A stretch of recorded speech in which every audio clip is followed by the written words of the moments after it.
भाई बहन के प्यार से रेलाई तक भाग एक। मेरी माँ बहुत पहले मर गई थी। मेरी छोटी बहन को मेरे पापा और मैंने ही पाला पोसा है। हम उसे जान से भी ज्यादा प्यार करते हैं। इस प्यार ने आगे चलकर क्या रूप लिया। नमस्कार, मैं रोहित 29 साल का अपनी जिंदगी की 100% सच्ची कहानी लेकर आया हूँ।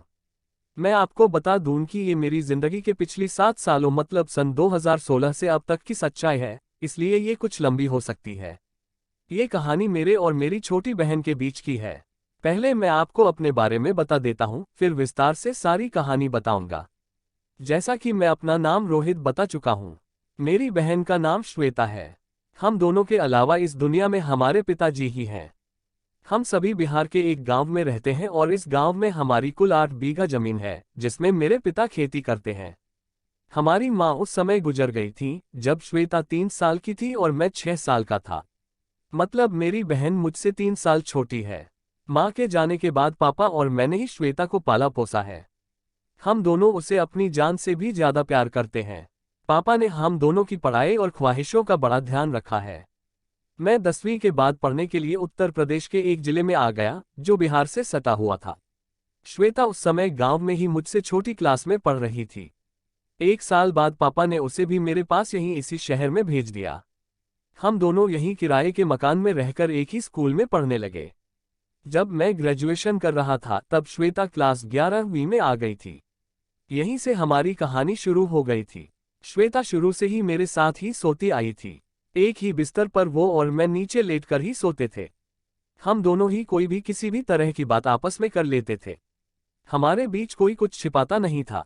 वैसे वो शरारती भी ज्यादा थी, कुछ भी ऊट-पटांग बात पूछ लिया करती थी। वो सर्दी की रात थी। हम दोनों रजाई ओढ़कर सोए हुए थे। मैं अपने दाईं करवट में लेटा था और श्वेता भी वैसे ही लगभग मेरी गोद में लेटी थी। श्वेता इस समय तक जवानी में कदम रख चुकी थी। ऐसे ही उसके संतरों में अच्छा खासा उभार आ चुका था। उस रात ठंड काफी थी तो वो मुझसे कुछ ज्यादा ही चिपक कर सोई हुई थी। मैं भी उसको पेट से पकड़ कर सोया था। खुद को एडजस्ट करते समय मेरा बायां हाथ उसके एक संतरे से लग गया। पहले तो मुझे बहुत बुरा लगा, पर थोड़ी देर बाद उसके कोमल एहसास से मेरा मुन्ना तन गया। चूंकि श्वेता मुझसे चिपकी हुई थी तो उसे भी कुछ महसूस हुआ। शरारती तो वो थी ही, उसने पूछ लिया, श्वेता भैया कुछ अजीब सा गड़ रहा है और गर्म भी लग रहा है। मैं कुछ भी तो नहीं है और तुम मेरी गोद में हो न, तो गर्म लग रहा होगा। श्वेता नहीं भैया, कुछ है। उसने पीछे हाथ करके सीधे मेरे मुंह पर हाथ रख दिया।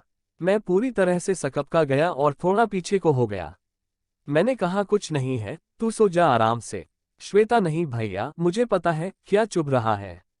मैं क्या? श्वेता भैया ये आपका सुसु है ना। मैं नहीं नहीं, कुछ नहीं है।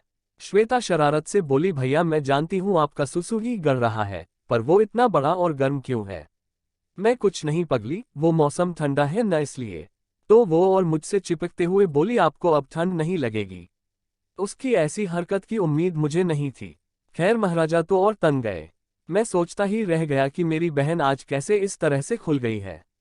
फिर किसी तरह हम दोनों सो गए। सुबह उठने पर तो मैं थोड़ा झेपा हुआ था, पर वो एकदम सामान्य थी।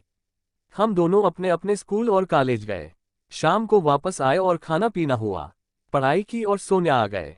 ठंड तो आज भी थी, पर सोते समय मुझे पिछली रात का सीन याद आ गया था। वही सब सोचकर मेरा मुन्ना फिर से तन गया। मैंने किसी तरह से अपने आप को काबू में किया और सोने लगा। आज श्वेता खुद ही मुझसे चिपक गई और बोली भैया ठंड आज भी ज्यादा है। अब मैं हूं तो आखिर मर्द ही। मुन्ना फिर से उसके कोमल दुकान से सटकर खड़ा हो गया।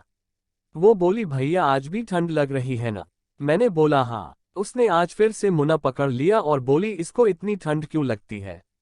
मैं पीछे होकर बोला पकड़ क्यों लेती है, छोड़ पहले। तो उसने बड़ी मासूमियत से कहा कि मुझे जब ठंड लगती है तो आप भी तो मुझे गोद में पकड़कर सुलाते हैं। इसके बाद मैंने उसे काफी समझाया, पर उसकी मासूमियत से मैं हार गया और चुपचाप वैसे ही सो गया। अगली सुबह मौसम बहुत ही खराब था तो हम दोनों ही पढ़ने नहीं गए। बस नाश्ता पानी खाना पीना करने के बाद बिस्तर में लेटकर बात करने लगे। पर इन 2 रातों का मेरे पर काफी असर हुआ और मेरा दिमाग कुछ अलग ही सोचने लगा।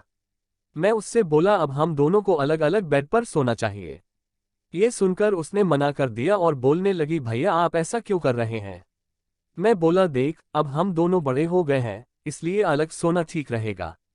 काफी देर समझाने के बाद वो रोने लगी और बोली, आप मुझे अब पहले जैसा प्यार नहीं करते। मैंने बोला, ऐसा नहीं है, तू समझा कर, कुछ साल बाद तो तुझे मुझसे अलग ही सोना होगा क्योंकि तेरी शादी हो जाएगी। तू अपने पति के घर जाएगी और वहां रहेगी। इस पर वो उदास हो गई और गुस्सा करते हुए बोली, मुझे शादी नहीं करनी, मैं तो आपके साथ ही रहूंगी। बस वो रोने लगी। अब मैं भी क्या करता, सो बोल दिया कि ठीक है, मेरे साथ ही जिंदगी भर रहना। इस पर वो खुश होकर एक पैर मेरे ऊपर फेंकते हुए और जोर से पकड़ते हुए मुझसे चिपक गई और प्यार से मुझे एक पप्पी दी। लेकिन उसके पैर फेंकने से मेरे मुंह पर इतनी जोर से चोट लगी कि मेरे मुंह से आह निकल गई और मैं थोड़ा सा ऐंठ गया। उसने घबरा कर पूछा कि भैया क्या हुआ। मैं बोला, कुछ नहीं। वो बोली, आपको मेरी कसम, बताओ ना। मैं फिर सोचने लगा कि इसे अब क्या बताऊं कि मुंह पर ठोकर लगी है। मैंने कह दिया कि तुमने झटके से पैर रखा न, इसलिए मेरी सुसु पर चोट लग गई। ये सुनकर वो झट से उठकर बैठ गई और मेरे मुंह पर हाथ रखने की कोशिश करने लगी। पर मैंने तो पहले से ही मुना पकड़ रखा था। वो बोलने लगी, दिखाओ न कहाँ लग गई है।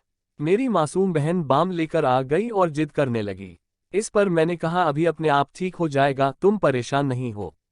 पर वो नहीं मानी और उसने मुझे अपनी कसम दे दी। अब मैं क्या करता, ले देख ले। ये कहते हुए मैंने अपना लोअर नीचे कर दिया। मेरी तो शर्म से ही हालत खराब हो गई। वो कुछ देर तक मुना देखने के बाद बोली, भैया मुझे तो समझ नहीं आ रहा, तुम बताओ ना। मैंने अपनी गोटियों की तरफ हाथ फेर कर बताया कि यहाँ लगी है। वैसे मैं बता दूं कि मैं अपने नीचे के बाल हमेशा साफ करके रखता हूँ। मेरे इशारे करने पर उसने अपने हाथ में बाम ली और जोर से मेरी गोटियों पर बाम लगा दी। मुझे उसके हाथ लगने से फिर से दर्द हुआ। श्वेता बोली, अब क्या हुआ भैया। मैंने कहा, गोटियां बहुत नाजुक होती हैं, तू हल्के हाथ से लगा और अब रहने दे। लेकिन उसके छूने से मेरा मुना खड़ा होने लगा था, जिसे देखकर वो पूछने लगी कि भैया ये क्या होने लगा, आपका सुसु अब बड़ा क्यों हो रहा है और फिर से गर्म भी हो रहा है। अब मुझे भी शर्म आना कुछ बंद सी हो गई थी, तो मैंने भी बोल दिया कि उसे आराम मिल रहा है और अच्छा लग रहा है, इसलिए वो खड़ा हो रहा है। मेरे ये कहने पर पता नहीं क्यों इस बार वो थोड़ा सा शर्मा गई और उसने हाथ पीछे कर लिया। मैंने पूछा, क्या हुआ। वो बोली, कुछ नहीं। फिर मैंने भी अपना लोवर ऊपर किया और उसको लेकर लेट गया। मैं बोला, ये सब किसी को बताना नहीं। वो मेरे सीने में सर छिपाते हुए बोली, ठीक है। फिर कुछ देर तक इधर उधर की बात करने के बाद वो बोली कि भैया आपका सुसु अब दर्द तो नहीं कर रहा ना। मैंने बोला, नहीं। फिर बोली, पता नहीं क्यों आपका सुसु पकड़ने का मन कर रहा है। अब मुझे भी ये सब अच्छा लगने लगा था, तो मैंने भी कह दिया कि तेरा ही तो है, पकड़ ले। उसने झट से लोवर में हाथ डाल दिया और मेरा मुना पकड़ लिया। मैंने बोला, अब खुश। तो बोली, हाँ भैया। मैंने कहा कि लंबे वाले को ऊपर नीचे करके सहलाओ। तो उसने बोला, क्यों। मैं बोला कि मुझे भी अच्छा लग रहा है। वो वैसे ही मुना पकड़कर सहलाती रही। बाद में उसने एक सवाल फिर से किया, जिसे सुनकर मैंने भी खुलने का फैसला किया कि या तो वो सच में नादान है या फिर बन रही है। उसने पूछा, भैया आपके सुसु पर बाल नहीं है, ऐसा क्यों।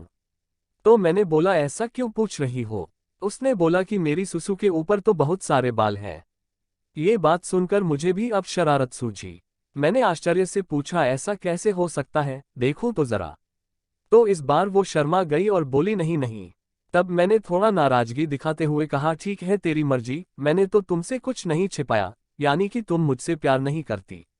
वो बोली, ऐसा नहीं है भैया, मुझे थोड़ा शर्म आ रही है बस। मैंने कहा कि बचपन में तो मैं ही तुमको नहलाता था, वो भी बिना कपड़ों के, तब तो तुम नहीं शर्माए। इस पर वो बोली, अच्छा ठीक है भैया, आप खुद ही देख लो। ये कहकर उसने अपना लोवर नीचे कर दिया, लेकिन पैंटी नहीं निकाली। मैंने भी बेवकूफ बनते हुए पैंटी के ऊपर से ही उसकी सुसु यानी कि मुनिया पर हाथ रखकर मुआयना करने लगा। क्या मस्त एहसास था मुलायम मुनिया का, वो भी अपनी छोटी बहन की मुनिया का एहसास मुझे अंदर तक मजा दे रहा था। मुझे अलग ही रोमांच आ रहा था, धड़कनें बढ़ गई थी। उसी समय मेरे मन में फिर से एक बार आया कि ये हम दोनों क्या कर रहे हैं। पर अब शायद थोड़ा सा ही सही, पर देर हो चुकी थी। पैंटी के ऊपर से ही बहन की मुनिया का मुआयना किया तो लगा कि उसकी मुनिया पर बहुत सारे बाल हैं, जो काफी घने लग रहे थे। मैं अपना हाथ नीचे ले गया तो उसकी मुनिया की लकीर चालू हो गई और मैंने नीचे तक उंगली से अच्छे से टटोल कर देखा। एकदम पतली सी लकीर महसूस हुई। फिर मैंने जानबूझकर हाथ वापस कर लिया और थोड़ा रूखे स्वर में कहा, कहाँ कुछ गलत है, सब ठीक तो लग रहा है, बाल तो है ही नहीं। इस पर वो थोड़ा उखड़ते हुए बोली, क्या भैया आपने सही से देखा ही नहीं, ऊपर से ही आप छू रहे थे। मैंने बोला जैसे तुमने किया वैसे ही मैंने छू कर देखा। तब उसने खुद ही अपनी पैंटी नीचे कर दी और बोली लो अब छू कर देखो कितने बड़े बड़े बाल हैं। मैं फिर से उसकी मुनिया को छुआ। वाकई में बहुत घने बाल थे। फिर मैंने पूरी हथेली से उसकी मुनिया को दबाया और मुनिया की लकीर के सहारे उसकी मुनिया को ऊपर नीचे कई बार सहला दिया, जिससे वो थोड़ा मचल उठी। उसके कंठ से इसकी आवाज निकल गई।